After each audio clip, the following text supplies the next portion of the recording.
Assalamualaikum warahmatullahi wabarakatuh. Waalaikumsalam warahmatullahi wabarakatuh. Bismillahirrahmanirrahim. Alhamdulillahi wa kafa. Wassalatu wassalamu ala nabiyil mustafa wa ala alihi wa ashabihi al-sidqi wal wafa. Amma ba'du. Yang mulia Ketua Majelis Taklim Mas'alul Yamin, Ketua Majelis Taklim RT 05 yang saya hormati. Makasih telah mendengarkannya. Ibu-ibu yang hadir pada sore ini sehat ya Bu? Alhamdulillah. Zulhijjah ditempatkan sebagai bulan terakhir dalam kalender Hijriah. Berarti tinggal dalam hitungan hari kita akan masuk tahun baru Islam. Ketika terjadi pergantian tahun, itu mengisyaratkan bahwa kuota umur kita sudah semakin berkurang. Berbicara tentang umur, ada beberapa hal yang harus kita renungkan. Pertama, umur itu adalah nikmat yang Allah berikan dalam kehidupan kita. Maka kalau saya perhatikan ada 4 umur ya Bu, yang Allah berikan dalam kehidupan. Pertama, namanya umur kronologis. Itu umur yang dihitung sejak kita dilahirkan sampai sekarang. Namanya umur kronologis. Ada ibu yang umurnya sudah berapa nih? 62 ya Bu. Ada yang 60, ada yang 50. Itu namanya umur kronologis. Sampai kapan umur itu? Nah itu nanya ke Allah ya Bu, karena ada yang tahu kan kapan itu akan terakhir tinggal di dunia ini. Cuma kalau saya baca Siti Khadijah, wanita pertama yang masuk surga, itu umurnya cuma 65 tahun. Ibu sudah berapa sekarang? 64 tahun, 10 bulan, 2 bulan lagi ya, bukan 65 ya. Bukan meninggal, bukan 65 ya. Dan yang tua belum tentu meninggal Bu. Kalau mati ya, yang tua mah kadang-kadang awet tua Bu, kebanyakan ya. Hijroil juga nggak semangat yang nyawanya ya Bu, udah tua mah ya. Nah justru kebanyakan yang meninggal itu adalah yang muda-muda. Saya berharap ibu diberikan umur kronologis yang panjang ya Bu ya. Dan yang terpenting umur ibu diberkahi oleh Allah Subhanahu wa taala. Karena ada Bu ya, waktu teman ibu di sekolah yang sekarang udah meninggal, ada adik kelas kita udah meninggal, ada teman ibu yang masih muda udah meninggal. Ibu mah belum meninggal kan? Ya belum lah, orang ada di sini ya Bu. Nah berarti ibu syukuri masih dikasih umur kronologis oleh Allah. Yang kedua ada namanya umur biologis. Ini biasanya umur berkaitan dengan kesehatan. Contoh, ibu ada yang umurnya 60 tahun lebih sukses, lebih sehat daripada temannya yang umur 50 tahun. Ada ya, 60 tahun lari masih kuat, ya Allah ya. Terus makan ikan asin pedak masih kuat ya Bu, dengan sayur asem. Terus pakai lalapnya petek, ya kan? Pakai ubi, cuci mulutnya duren, ya Allah ya Bu. Nah dia masih kuat gitu. Makan rabe masih kuat, alhamdulillah. Ada kan yang umur 45 tahun udah gak makan rabe. Kenapa? Karena penyakitnya sudah ada dalam dirinya. Kalau dari fisik saya lihat itu pada sehat semua ini ya. Kakinya juga sehat ya Bu. Pada kemana-mana nyampe lincah ya Bu ya, gitu aja. Sampai suami tinggal-tinggal lah ya Bu ya. Nah itu berarti sehat ya. Kalau yang melonjol udah biarin aja ya Bu ya. Nah yang melonjol itu bersyukur, berarti kakinya masih ada ya kan? Iya ada melonjol kakinya masih ada ya. Memang kalau kaki nggak bisa dibohongin Bu. Kalau wajah nggak bisa loh dibohongin. Saya kalau boleh nebak ibu ini pada rata-rata umurnya 28, 32, 35. Wajahnya kakinya sesuai dengan umurnya kakinya ya Bu. Nah itulah sebabnya ibu tolong disyukuri. Ada bahasa ini, dah umur mah cuma angka. Nu penting mah tua itu sehat. Ada itu saya lihat kaki sehat, tangan sehat, mulut sehat, makanya ngoceh baik ngoceh aja ya Bu. Bu kalau orang kena penyakit jantung, jarang ngomong, orang nggak ngomong juga kan? Ibu balik ucap ngomong nggak ya Bu?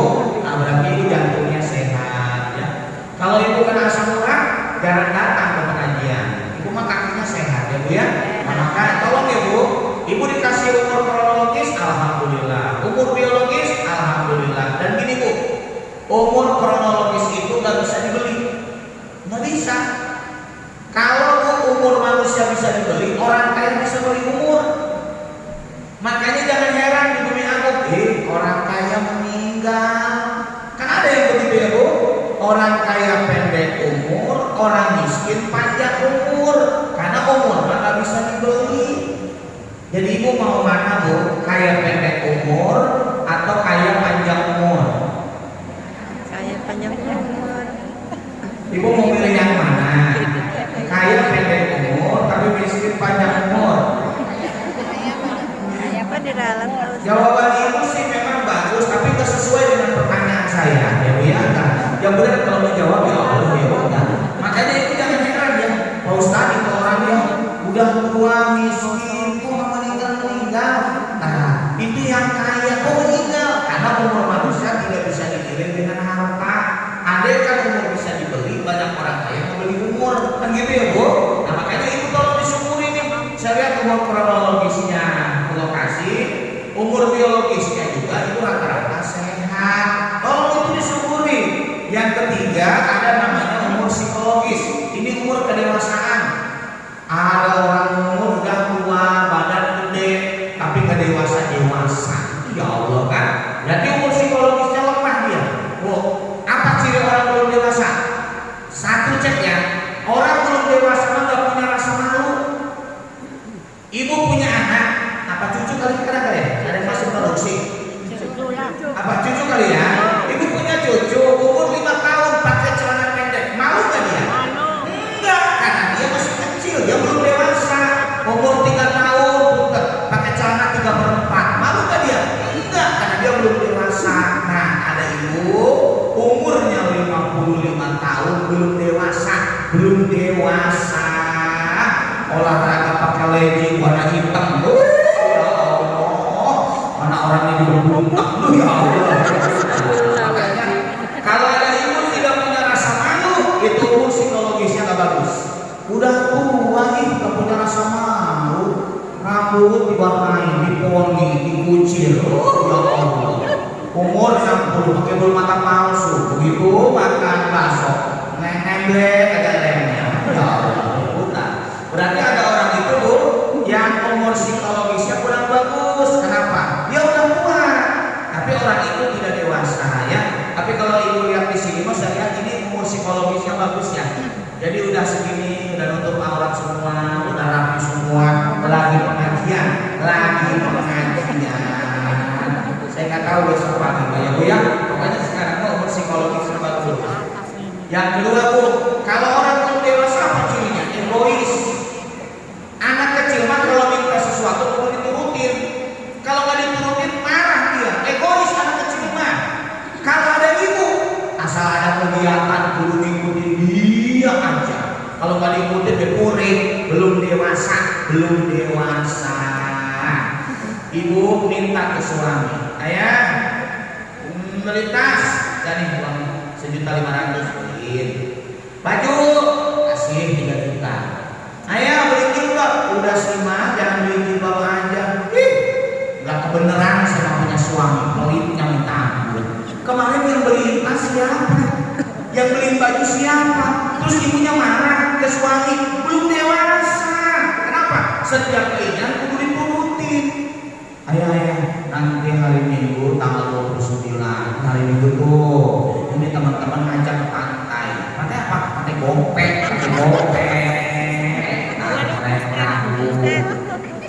Kan suami ibu itu kan sayang banget sama ibu kan. Apa kata suami? Udah sih mah jangan ke pantai aja, mamanya bau. Mana kalau pulang belinya koyo ke laut. Apa kata ibu? Si ayah yang lain diizinin nih, ayah doang nggak gaul, terserah. Pokoknya mau diizinin mau nggak mama tetap berangkat. Udah Allah ya Bu. Nah kita belum dewasa ya. Jangan nunduk. Ini lagi ngomong ya Bu ya. Jangan ada ya. Tapi kesuami melawan baik ya. Makanya ingat ya. Jadi kalau ada orang itu egois, itu tandanya orang itu umur psikologisnya nggak bagus. Biasanya semakin dia itu Bu dewasa, itu egoisnya makin berkurang. Yang keempat dicek, kalau ada orang itu belum dewasa, apa cirinya Bu? Pamer. Coba anak kecil mah, aku beli mainan, lihat tuh beli daging ayam, lagi dimasak, lagi digoreng, cerita ke temennya. Nah makanya ibu cek ya, anak kecil mah suka pamer, punya sesuatu ngomong ke temennya, cerita, aku jalan-jalan sama aku, di bawahnya rame, cerita, itu belum dewasa, belum dewasa. Jadi kalau ada ibu kegiatan apapun bikin status, belum dewasa. Pagi-pagi OTW nyari bubur ayam, lagi ngantri banget. Udah pulang, suami aku lagi sarapan, lama bubur ayam. Kenapa? Kacangnya nyangkut di gini ompong. Makanya ada ya ibu dari bangun tidur sampai tidur kembali, eta selalu pamer ke orang lain. Bu, bedakan antara pamer dengan siar ya. Kalau siar itu memang itu tujuannya ngajak, itu mau boleh bu. Contoh, ada ibu yang mau berangkat tadi bikin status, ada OTW pengajian Ashabul Yamin. Kan apa bahasanya? Jangan sebut ibu kalau nggak dipotong. Begitu tuh bahasanya ibu ya kan? Karena di mana sudah dipotong. Ibu datang ke sini dipotong. Alhamdulillah yang hadir banyak. Oh, begitu udah beres pengajiannya selesai. Semoga nanti kita bisa berjumpa di bulan depan. Boleh? Boleh. Itu namanya siar. Siar ya bu.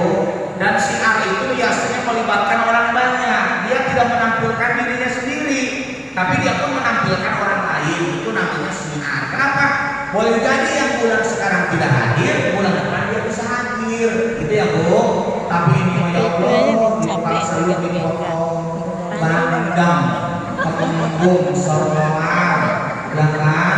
Ada udang, cumi, ari melingkar. Oh ya Allah. Saya ibu di sana, di sini mah gak ada. Orang ada yang ngaku ya bu. Nah itu sebabnya. Jadi bu, ciri orang belum dewasa suka pamer. Makanya kalau ibu yang udah dewasa mah nggak suka pamer. Kecuali memang penting banget ya bu ya. Nah yang kelima, kalau orang belum dewasa biasanya tidak suka menghargai. Ibu coba, ibu anaknya udah ngomong, Bun, bikin sayur sop ya. Inilah ayamnya, ibu udah tukang sayur, ibu udah masak. Begitu udah kayak gini doang gak enak sayur sopnya juga. Bu, anak kecil itu cenderung tidak bisa menghargai kebaikan orang tua. Ibu jangan heran ya, kalau ibu udah masak capek-capek, si anak gak mau makan. Kenapa? Dia belum bisa menghargai. Maka kalau ada ibu di komplek, tidak bisa menghargai tetangganya, tidak bisa menghargai pasangan hidupnya, satu tanda psikologis dia belum bagus ya. Tapi di sini alhamdulillah ada wajah-wajah bisa menghargai ya bu ya. Alhamdulillah, saya ceramah juga ibu udah menghargai saya. Iya, banyak kan? Ada yang matanya melotot, ada yang pedih semua bingung. Kenapa dia yang melotot bayar ya? Ada yang pandangannya ke saya, pikirannya kosong. Ada ya bu ya. Karena mau liburan anak-anak dari sekolahan, mau healing kadang ya Allah ya bu ya. Ada yang mikir, liburan. Pasti suami aku ngajak orang tuanya ke mertua. Buat saya mah kalau udah ke mertua. Mana banyak permintaan, ya Allah. Mana cerewet, mana pelit, mana panjang umur lagi mertua. Allah pusing sama kalau udah liburan kan. Makanya ini ingat ya. Jadi ibu, ada yang sekalian umur kronologisnya diberikan panjang umur. Umur biologisnya juga bagus sehat, tapi psikologisnya juga bagus. Kenapa? Orang itu dewasa. Nah, yang keempat ada namanya umur spiritual. Apa nih bu? Umur amal soleh. Alhamdulillah ya. Saya ambil contoh gini bu. Kalau umur amal soleh dihitung sejak kapan dia melakukan amal soleh. Contoh, ada ibu yang di sini umurnya 50 tahun. Umur amal solehnya lebih hebat daripada yang 60 tahun. Dia mah pakai jilbabnya dari usia 10 tahun. Sekarang udah 50 tahun, berarti 40 tahun pakai jilbab. Nah, tetangga ibu umur 60 tahun, tapi mulai pakai jilbab 59 tahun 11 bulan. Berarti dia baru sebulan pakai jilbab. Itu pun gara-gara rambutnya ubanan dan rontok, makanya dia pakai jilbab. Nah, makanya saya cek di sini ada ibu yang belum tua banget sih, tapi dia member habis taklim. Dari dulu dia rajin ngaji. Makanya ibu umur amal solehnya lebih hebat dari aku. Emang kenapa? Ibu umurnya 48, tapi dari umur 40 ibu udah ngaji di sini. Saya mah 50, tapi Berarti umur amal soleh mah ditentukan sejak kapan dia mau melakukan amal soleh ya. Maka ibu tolong disyukuri ya, saya lihat ya bu, karena 4 umur ini Allah kasih dalam kehidupan ibu.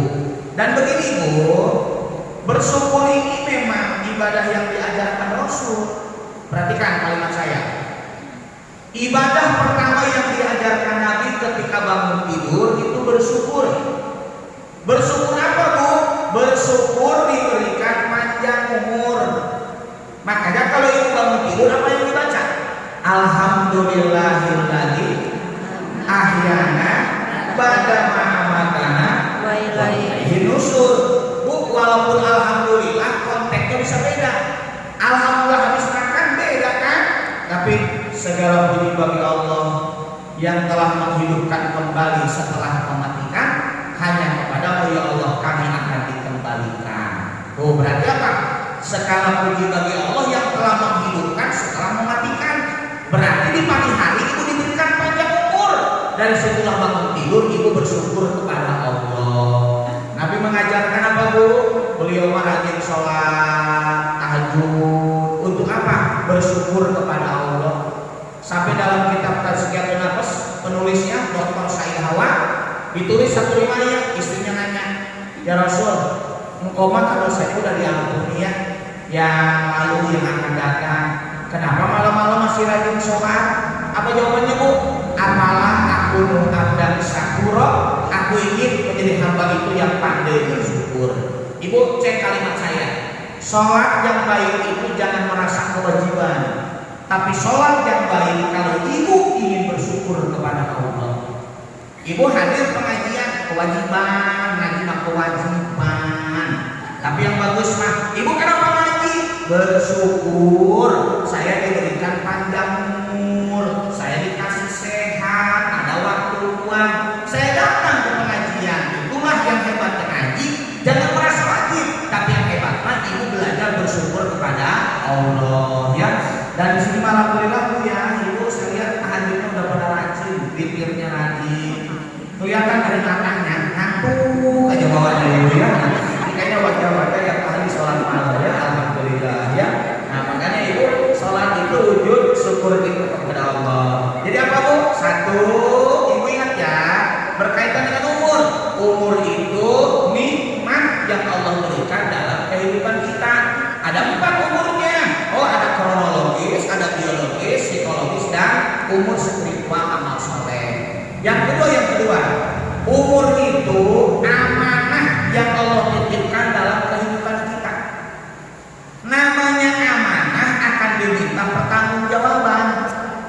Ibu dikasih amanah harta akan diminta pertanggungjawaban. Makin banyak harta, makin lama hisabnya di akhirat. Kalau bu ya, ibu makin banyak harta, hisabnya makin lama loh. Tapi kalau hartanya sedikit cepat.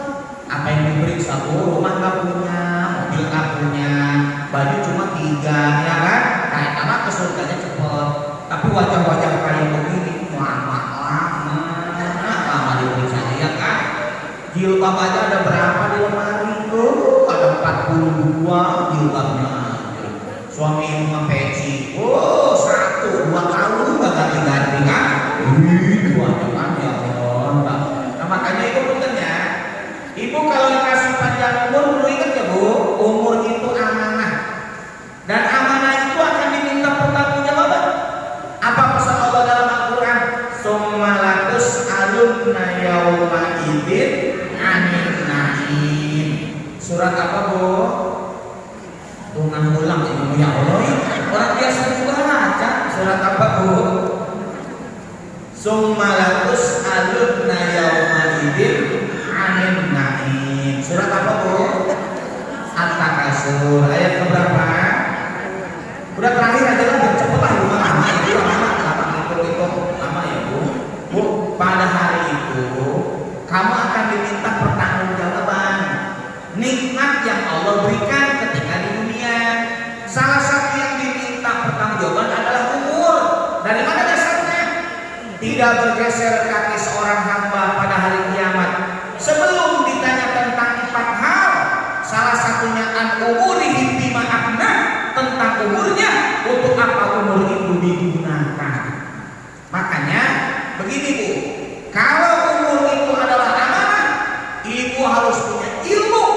bagaimana bisa memanage umur itu dengan baik. Saya ulangi, kalau umur itu adalah amanah, ibu harus punya ilmu bagaimana bisa memanage umur itu dengan baik, sehingga laporan umurnya jelas akan kita pertanggungjawabkan di hadapan Allah. Ibu yang punya ilmu, perhatikan, bisa memilih mana yang penting, mana yang lebih penting. Contoh, ibu baca pesan manusia itu penting, atau gak apa-apa bu, takut ada info dari majelis taklim, ada info dari orang tua, dari sekolah buat anak-anak ibu, penting dibaca. Tapi lebih penting membaca pesan Allah. Apa itu? Al-Quran. Jangan tiap hari pesan manusia dibaca, pesan Allah maka pernah dibaca. Tapi di sini mah saya lihat wajah-wajah yang rajin baca Quran sih kelihatan ya bu ya. Dan ibu menghafal surat pertama dan terakhir, hafal surat pertama dan terakhir. Surat pertama apa bu? Al-Fatihah. Yang terakhir An-Nas. Ibu menghafal ya? Surat pertama dan terakhir. Ada yang ngebulang boro-boro surat pertama Al-Baqarah. Al-Baqarah apa kedua? Yang pertama kan Al-Fatihah ya bu. Ibu tolong ya, ibu biasakanlah baca Quran ya. Jangan kita pesan manusia dibaca, tapi pesan Allah mah gak pernah dibaca. Malam-malam ibu sibuk aja lihat HP, Shopee, Tokopedia, ngapain lihat-lihat terus. Masukin ke keranjang, bayar mah enggak. Ada orang yang ada pakai jilbab, ada orang yang pakai jilbab ya udah. Nah, makanya ibu ingat ya. Jadi ibu bisa membedakan mana yang penting, mana yang lebih penting. Bu, ngumpul dengan tetangga itu penting, tapi ngurus suami jauh lebih penting. Ini mah kalau ngumpul rajin, tapi suami mah gak diurus, gak boleh gitu lah. Itu kan sayur sejam setengah, bu suami nungguin, pengen dibikinin kopi. Ya Allah ya bu, awas ibu nih, ibu kudu mikir dulu. Kalau dengan suami udah selesai, baru ibu kalau ngumpul dengan teman ya boleh, tapi jangan melalaikan kewajiban kepada suami. Ya bu ya, saya ambil contoh lain. Ibu beberes rumah sore ini penting, ngaji jauh lebih penting. Kalau ibu ngikutin bu keperluan di rumah mah nggak ada ujungnya.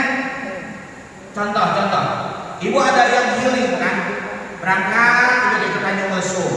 Bu, kalau ibu ke Tanjung Lesung main, jangan mikirin di rumah. Aduh, ini pulang pagi malam, besok banyak cucian. Ntar kalau mikirin hujan gimana, belum ngegosok. Atau jalan-jalan dia mikirin cucian di rumah. Kalau pulang jalan-jalan nggak mau ada cucian, jalan-jalan jangan pakai baju, tapi pulangnya nggak ada cucian. Ini mah di jalan mikirin cucian. Aku udah itu biar bahagia, mikirin aja ya bu. Ini sukanya, ibu nggak ngaji, bosnya belum nyampe rumahnya kotor. Aku nggak ada ujungnya rumah mah. Makanya kata ibu, ngaji dulu lah, karena nanti ada waktunya saya ngeberesin pekerjaan di rumah. Gitu ya bu ya. Jangan lantaran ibu ini misalnya pekerjaan rumah sampai ngaji aja nggak sempat. Padahal umur itu amanah. Ibu yang rajin sholat duha perhatikan. Karena ada ibu yang begini, masak dulu beres jam 11 baru mandi. Udah jangan nunggu, ini ada orangnya ya. Jadi masak dulu diberesin baru mandi. Makanya mandinya jam 11 gitu baru mandi ya kan, cuci dulu. Beres sudah mandi sholat duha. Nempel dohor. Beres dohor setelah. Ya Allah ya bukan. Bagi ini yang punya ilmu begini. Oh, saya kewajiban dulu ke suami. Suami udah pergi, anak udah sekolah, sholat Tuhan dulu. Karena pekerjaan rumah gak ada ujungnya. Makin di awal waktu sholat Tuhan makin gede pahalanya. Sholat Tuhan itu minta rezeki, bukan minta duit. Minta rezeki. Ada doanya minta duit? Gak ada. Allahumma ikana rezeki bisama'i tanzilhu. Ya Allah, kalau rezeki masih ada di langit turunin. Rezeki apa Pak Ustaz? Ada itu yang duitnya banyak, tapi suaminya galak. Ibu teh minta rezeki. Apa yang Allah turunkan? Kelembutan ke dalam hati